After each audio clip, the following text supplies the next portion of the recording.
Hi everyone, welcome back to БÅ Racing. Today I'm doing a whole bunch of cheap mods on these three cars which belong to unsuspecting members of our team. From front to back we've got Jake's 1.8 VVT swapped Mark 1, we've got Dan's 1.8 NB1 and we've got Barney's 1.8 Mark 1 which is currently running on 3 cylinders. So let's go work on Dan's car first. I've got some really cool stuff to do, so come with me.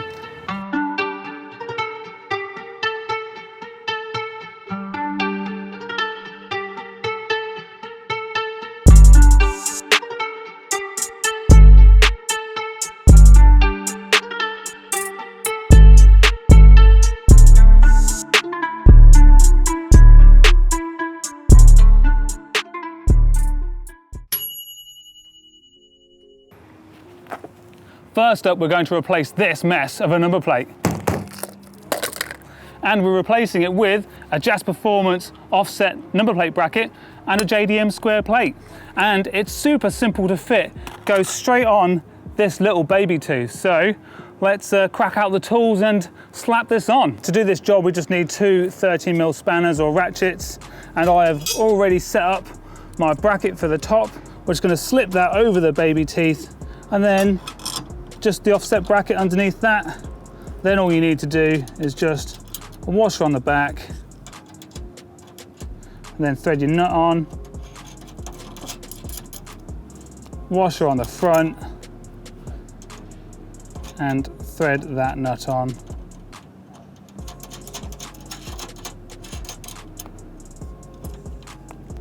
Once they're done up finger tight, and take our tools, do it up. Doesn't need to be mega tight. It's only holding on a number plate. It's not like it's holding on a vital suspension component. And there we go. That is our offset bracket installed. We've already pre-drilled this number plate, so it's good to go. We're just threading it on with some nuts and bolts. There we go. There's our offset Jass Performance bracket. So coming around to the side of Dan's car, we're going to replace his door bushes. This door has a huge amount of flex in it. We're going to fit brand new Skidnation Delrin door bushes and you will see the difference that fitting those makes to these cars. Come and have a look. So for this job, we just need a 10mm socket and a 5mm Allen key. Let's whip this off and get it replaced.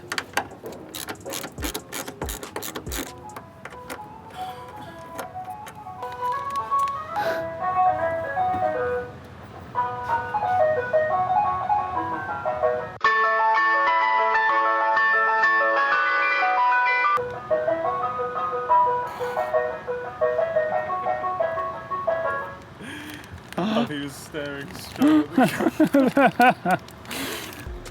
Time to install these Skidnation bushes.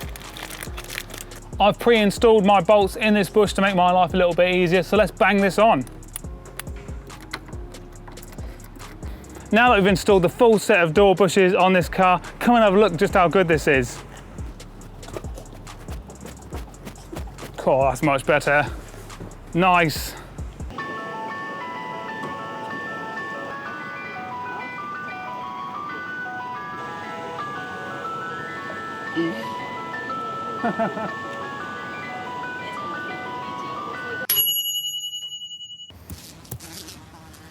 Got a bug on me. Ah! Ah! The first thing that we're going to tackle in here is removing this old knob. First thing we're going to tackle is removing this old knob. Everybody So we've now moved to the inside of Barney's car and the first thing up is to remove this old shift knob. Let's get rid of that. We want something far more sporty. Bye. To replace that tired old knob, we've got a Jass Performance gear knob to go on instead. This one is a classic, which has the widest part of the shift knob moved down ever so slightly, so it's a little bit more ergonomic in the hand. And they just fit that standard shifter really nicely. They don't require any adapters and they fit absolutely perfectly. So where a universal knob, you might have a gap between the knob and your shift boot, this thing fits brilliant. So let's just screw it on. Sorted. So now that we've finished with Barney's car, that was a nice simple one. Jake's got a few more for us to do in his car. And for a start, what we're gonna do is we're gonna show you that you can get a steering wheel for under 60 pounds. And this thing is a deep dish Motamec, and they're actually really good quality. They're really strong. And in this instance, we're going with leather because that makes for a really great daily driver. If you want to be going to the track a lot more, then Alcantara is really good if you're using gloves. If you're not going to use gloves, then leather is the better option.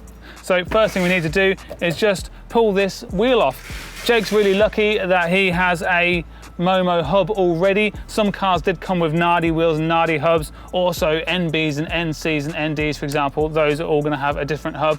We do sell hubs for those cars. That do mean that they will work with your indicators and with your airbags, for example. But this being an NA, super simple. So let's just whip this thing off.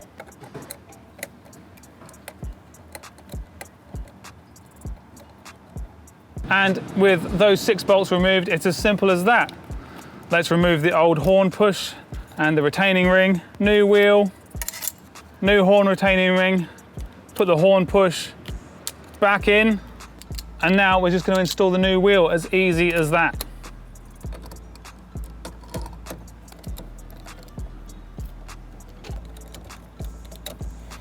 And there we go, on a Mark 1 it is as simple as that. That is a far better fit. Look at this angle of my arm there, gonna have way better control at the track, not gonna be reaching too far, not in control of the vehicle. So we have left the Momo horn push in there, but that is a far better mod. I think that looks absolutely wicked. So great choice of wheel there, Jake. However, if you already have a steering wheel that you like, for example, one like this, you can fit a steering wheel spacer, which is already dual drilled to work with either a Nardi or a Momo hub. So this will bring it a little bit closer. So for example, the steering wheel here is flat, but it's really nice, and they don't really come in a semi-dish or a deep dish in this sort of style. You can bring the whole thing closer using a spacer. They come in different lengths as well. This one in particular is 40mm, but they go all the way from something like 14mm all the way up to 150mm, so a huge range, like far bigger than you'll ever need in a MX-5. With this steering wheel spacer, it's just as simple as aligning it with the original bolt holes. Some of them are offset, so when you install a Nardi wheel onto a Momo hub, for example, it'll all be canted off, but because we're going Momo hub, Momo spacer, Momo wheel, it's all gonna fit really nice, so we don't have to worry about getting the car aligned again. So let's get to putting this on.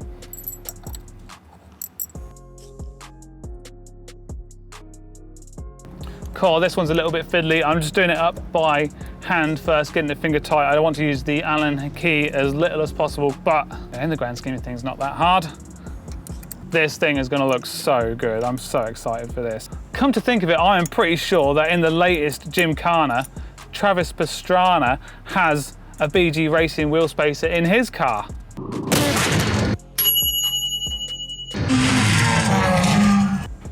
So, Jake, I wanna see you doing some Gymkhana with this.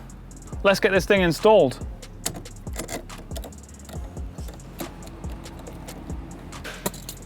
Oh, look at that, that is absolutely perfect. What a wheel. That steering wheel spacer has really finished off this interior perfectly. Now, there's a few more things to do, so let's crack on. Next up is a genuine Eunos key blank, and here is one that we made earlier. Take a look at these bad boys. Look how filthy my hands are. Gross.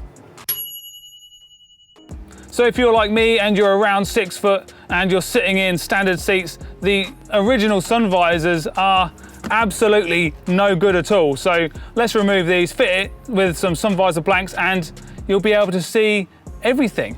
Even folded up, these things still get in the way. So the best thing to do is get rid of them, sun visor blanks, and maybe a cheeky sun strip. But for now, we're just gonna delete them.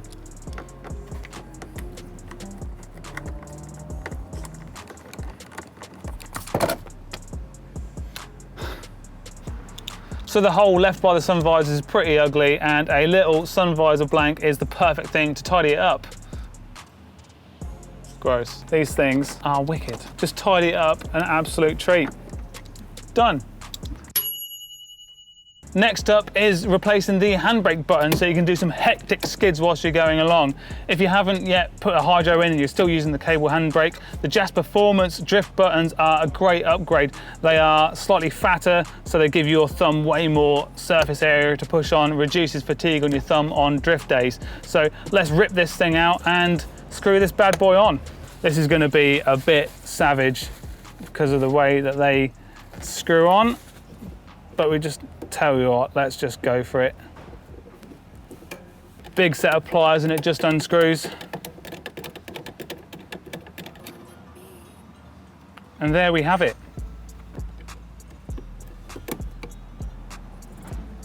There are way more threads on this than what you thought there would be. Oh yeah. So that is way more comfortable to use. It is so much bigger. Actually, do you know what? I might do that to my car. I don't even take mine drifting. I just drive grip, and that is awesome. That feels really good. That is well worth it. God, fab. I think that's a recommended mod whether you drift or not. So there you have it. There's a whole bunch of different mods that you guys can do to your cars at home with very few tools and very little time. They make a massive difference to your car. They are all well worth doing. Definitely check out the link in the description below. We've left a poll there for you guys to vote on what video you would like to see next. Now, don't forget to subscribe. That really helps us. Hit the thumbs up and click that bell notification to make sure that you're notified every single time that we upload a video. Leave us a comment down below to tell us which mods you have done to your car. And thanks very much for watching. We will see you next time.